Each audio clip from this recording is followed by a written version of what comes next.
Я помню эту тишину. Она давила.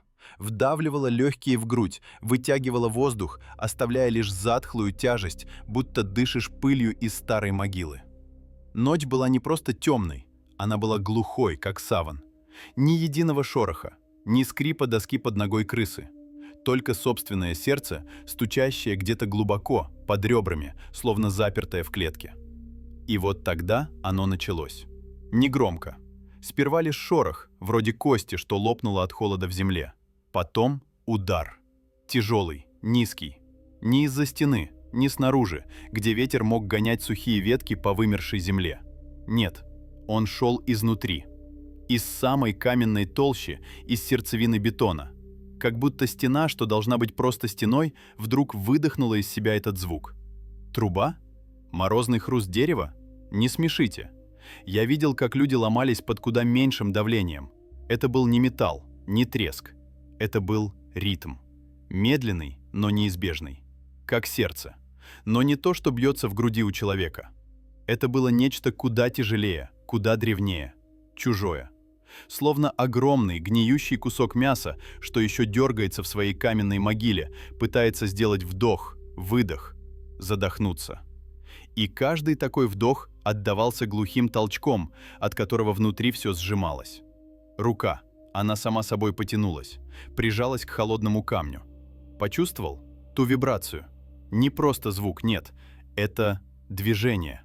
Словно под тонкой кожей стены, глубоко внутри, что-то пульсирует. Что-то огромное, живое. Или скорее мертвое, но еще не до конца отпустившее этот мир, цепляющееся за него своими незримыми когтями. Оно там, запертое. И оно шевелится.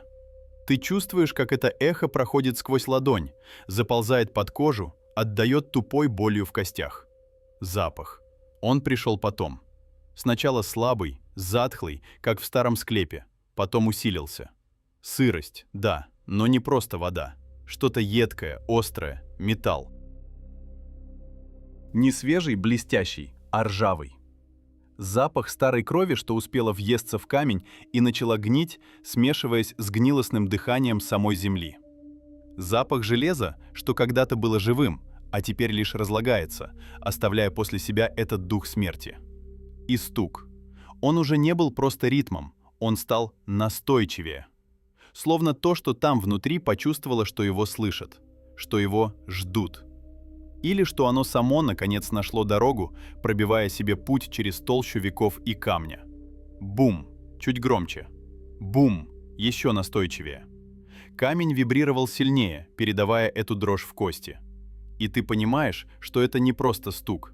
Это призыв. Или предупреждение. Оно не ушло. Оно приближается. И никто не знает, что случится, когда оно, наконец, доберется до поверхности. Он сидел там. Давно. Старик, что застрял меж четырех стен, как муха в янтаре. Никто не знает, сколько он прожил в этой комнате, но время там, внутри, текло иначе. Тяжело, вязко, как кровь из раны, которую давно забыли перевязать. Он прижимал ухо к шершавому камню. Чувствовал, как мелкая крошка царапает кожу, проникает в поры, впивается в морщины. Не дышал. Задерживал каждый вдох, чтобы не пропустить ни единого звука. А звуки были. Стук. Он клялся, что слышал, как этот стук менялся. Сперва тупой удар, будто костяшкой.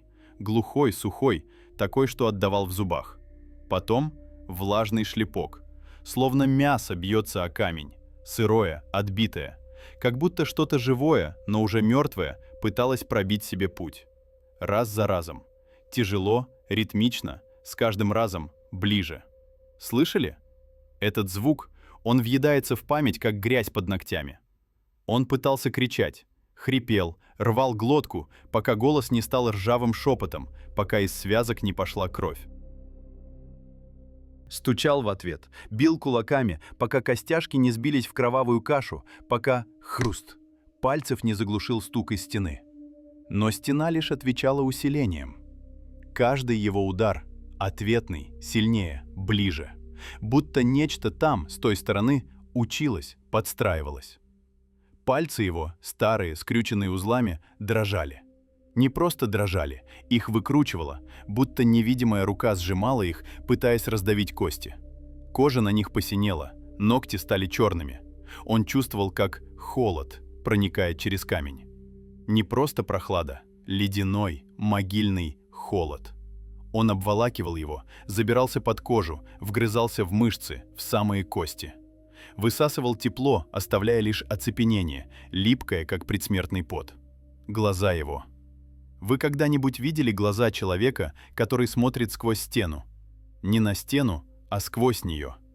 Его были такие, стеклянные, расширенные так, будто зрачки пытались поглотить всю тьму в комнате. Он видел то, что мы не можем, то, что не должно быть видно. Что-то, что ползло, извивалось, давило на камень, пытаясь просочиться. И вот что самое странное. От его страха, от этой немой, липкой паники по комнате поползла невидимая слизь. Невидимая, но вы чувствовали ее. Она цеплялась к воздуху, к стенам, к самому запаху. Заставляла волосы на загривке вставать дыбом, а желудок сворачиваться в тугой, мокрый узел. Будто сама гниль просачивалась из его нутра, из его разлагающегося рассудка. Что там было? Что он видел? Он не сказал, он не мог. Но выжившие, те немногие, что нашли его, клялись. На его губах был вкус ржавчины, а в глазах осколки той бездны, что пыталась войти к нему в комнату. И они видели те отпечатки на стене, вмятины, влажные. Стук за стеной, он мутировал. Перестал быть простым ударом. Помнишь, я говорил про глухой ритм? Так вот, это прошло. На смену пришел иной звук. Сначала едва различимый, сухой шелест, а потом он хрустнул. Не так, как ломается кость, нет, и не дерево, оно скрипит, стонет перед смертью. Этот хруст был другим. Как будто кто-то давил на вязкое, податливое, но чертовски прочное мясо. Что-то живое, но не кричащее. Хрустело медленно, с усилием, выталкивая воздух из легких тех, кто стоял рядом. Я видел, как штукатурка на стене начала дышать. Медленно, по всей поверхности. Сначала появились тонкие нити, еле заметные. Как паутина, которую ткал не паук, а что-то, что ползло внутри, под покровом извести и песка. Эти нити сплетались, утолщались, становились глубже. И вместе с ними, просачиваясь сквозь мельчайшие поры, пришел запах. Он ударил сразу, без предупреждения. Густой, тошнотворный. Влажная гниль, словно кто-то вывернул нутро столетнего захоронения, смешанная с запахом сырой земли, холодной, тяжелой. И поверх всего этого едкий металлический привкус старого железа, как кровь, что давно высохла и потемнела. Он забивал ноздри, резал глотку, оседал на языке ржавым налетом. Один из них по имени, да какая разница, как его звали, просто кусок мяса, как и все мы, он прислонился к стене. Сначала просто, чтобы прислушаться, а потом его глаза расширились, зрачки стали черными точками в помертвевших белках. Он отшатнулся, словно его ударили током, но тут же прижался обратно. Его пальцы скрючились, впиваясь в крошащуюся штукатурку. Я видел, как дрожали его губы, как он пытался выдохнуть, но вдыхал только эту гниль. «Оно двигается», — прохрипел он, и этот шепот был громче любого крика в той тишине. «Под ней. Оно ползет. Медленно, тяжело. Как огромный слепой червь, раздувшийся до предела, который ворочается в земле, пытаясь найти выход». Он чувствовал это движение под ладонью. Тяжелое, медленное перекатывание чего-то вязкого, мощного. Каждое такое движение отдавалось вибрацией в его костях. И тут раздался новый звук. Отчетливый. Не хруст, нет. Это было что-то иное. Как будто кто-то медленно, с усилием вгрызался в бетон. Звук, словно пальцы или что-то похожее на них, скребут по твердой поверхности, пытаясь зацепиться, вырвать кусок. Как если бы ты пытался вырвать свои собственные ногти из камня. Тягучий скрежет, прерываемый коротким, влажным отрывом.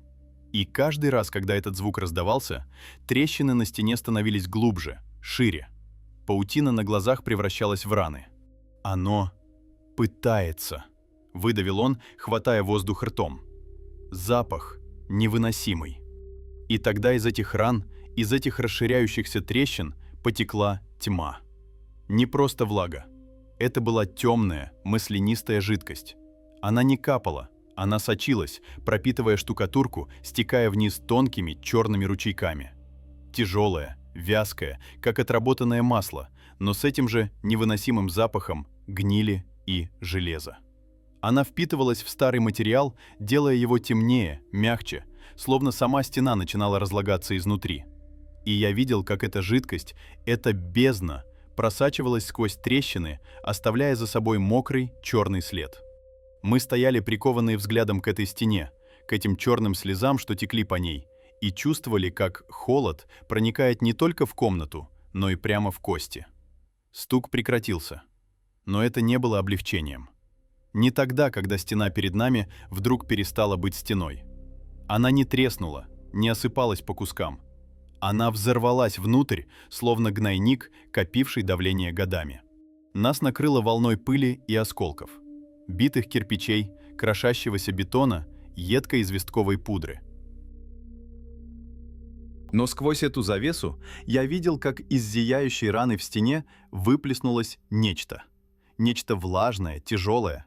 Оно не просто упало, оно вывалилось на пол, дымясь и шипя, как будто его вырвало из какого-то утробного чрева. Не мясо. Поймите меня правильно. Это было похоже на сырой кусок плоти, из которой содрали шкуру, а потом долго держали в отходах железа.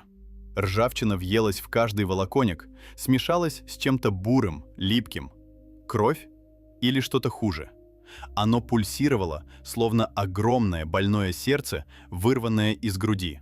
Копошилось, дергалось, расползаясь по полу липкой, скользкой массой. И не было на нем глаз. Лишь рваные, извивающиеся канаты волокон, мокрых от какой-то слизи. Из этого месива доносился звук. Утробный, булькающий, как будто кто-то тонет в собственной гнилье, задыхаясь, пытаясь вдохнуть воздух, которого там не было. Костя стоял ближе всех.